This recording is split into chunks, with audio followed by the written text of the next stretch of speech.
Chers téléspectateurs et internautes, bienvenue à l'Agora d'Elena. Aujourd'hui, je vais vous parler de la notion de séparation de pouvoir.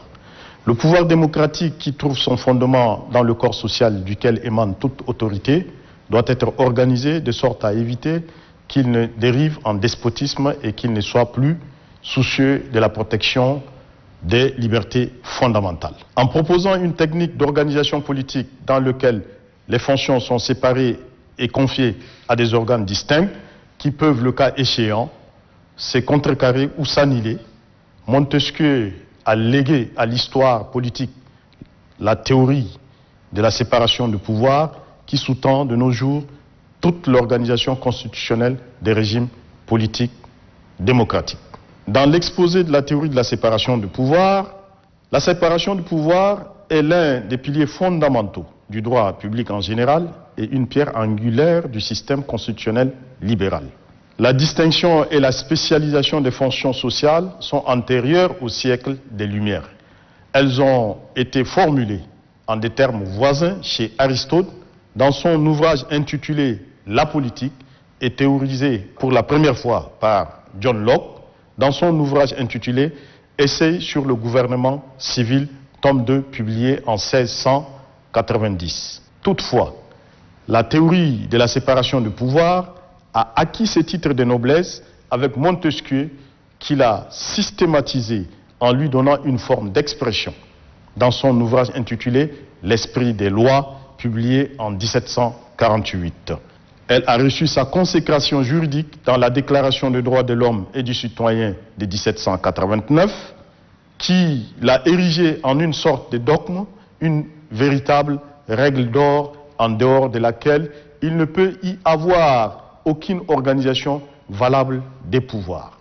Malgré des multiples interprétations critiques dont elle a fait l'objet, la théorie de la séparation du pouvoir conserve toujours sa pertinence plus de 2 siècles après sa formulation et sa systématisation. C'est-à-dire qu'elle s'impose à toute société démocratique de nos jours. Ainsi donc, le livre 11, chapitre 6, intitulé « De la Constitution d'Angleterre, de l'esprit des lois » est l'épine dorsale de la théorie politique de Montesquieu, en ce sens qu'il fait ressortir clairement la finalité libertaire de la séparation des pouvoirs ainsi que l'organisation constitutionnelle la mieux appropriée pour préserver les libertés fondamentales. De ce qui précède, à la différence de Jean-Jacques Rousseau, considéré comme un démocrate de son époque, Charles de Secondat, baron de la Brède et de Montesquieu, est un libéral convaincu. Sa théorie repose sur le diptyque liberté-individu plutôt que sur le binôme égalité et groupe. En effet, sa préoccupation majeure fut de trouver des voies et moyens permettant d'éviter le despotisme et de garantir la liberté politique qui est constamment menacée par le pouvoir que les libéraux considèrent comme un danger permanent pour la liberté. Ainsi, écrit-il, le pouvoir rend fou, le pouvoir absolu rend absolument fou. Partant du constat que tout homme qui a du pouvoir est porté à en abuser, Montesquieu propose alors une thérapie limitant le pouvoir pour en éviter les abus. Pour l'auteur de l'esprit des lois, le pouvoir doit arrêter le pouvoir. Ainsi, donc, la séparation de pouvoir conduit à un système de gouvernement modéré reposant sur une différenciation des fonctions qui sont confiées à des organes différents. Cette théorie conduit systématiquement à une organisation du pouvoir constitutionnel et politique au sein de toute société démocratique.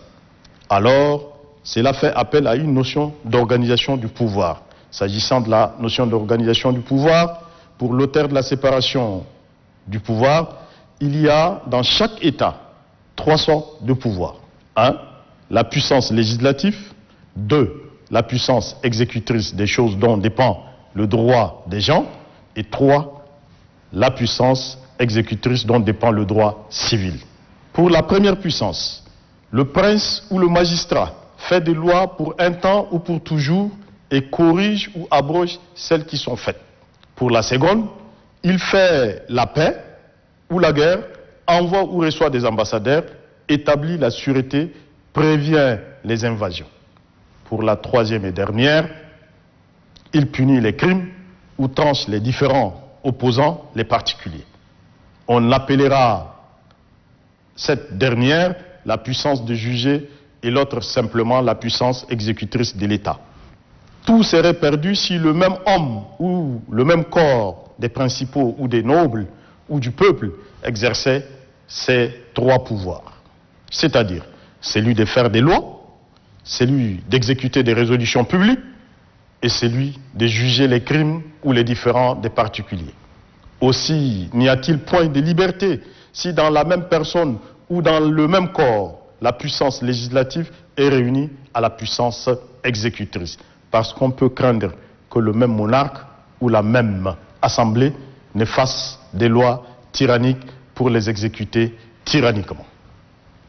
De même, la liberté est une chimère. Si la puissance de juger n'est pas séparée de la puissance législative et de la puissance exécutrice, si elle était jointe à la puissance législative, le pouvoir sur la vie et sur la liberté des citoyens serait arbitraire, car le juge serait législateur. Si elle était jointe à la puissance exécutrice, le juge pourrait avoir la force d'un oppresseur.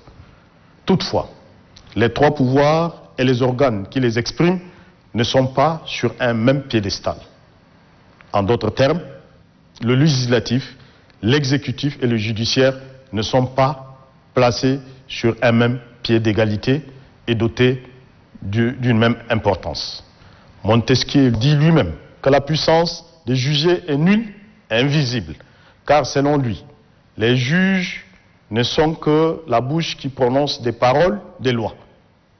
Ils sont, en quelque sorte, des êtres inanimés. Il ne reste alors que deux pouvoirs qui seuls comptent réellement sur le plan politique et dont chacun devrait être doté d'une faculté d'arrêter ou d'empêcher l'autre.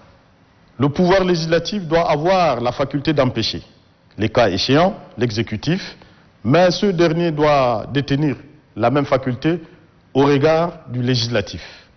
Aucun pouvoir ne peut tendre à l'omnipotence du fait de l'enchaînement mutuel des forces.